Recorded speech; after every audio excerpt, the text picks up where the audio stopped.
to say the book, massive success, #1 bestseller. I found it a lot more enjoyable than the first one because of the fact I wasn't playing and it was a lot more relaxing working with Roddy. You talk about the anger and the insecurities. What anger? I think there was always. I think I've spoke or read about a lot of other sports people, and I think there's a lot of fear there.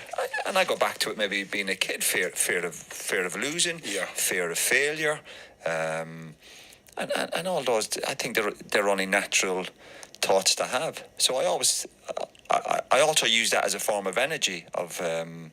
Particularly when I first came to England, I was 18, 19, and I thought, listen, am I really going to make it? When I got my chance to Forest, that fear drove me on, the fear of not really wanting to go back to Ireland because I wasn't working, there was not much, I hadn't done anything at school. It's stuff I'm not proud of, obviously I'm preaching to my kids now about getting an education. Absolutely.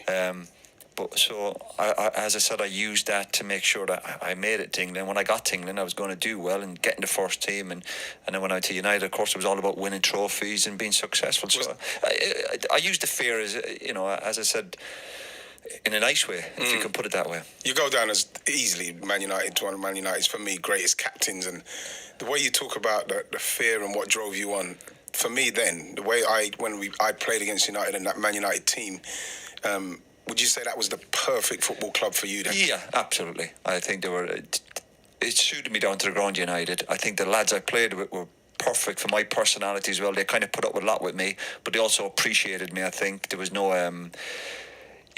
people still talk about it. I was just in a taxi coming here, lads talking about United, the clashes with Arsenal, and they were great days. Yes. And I wouldn't swap them for anything. I know. I look at the game now and it's great, and the financial rewards players are getting fantastic. But I wouldn't swap my time as a player.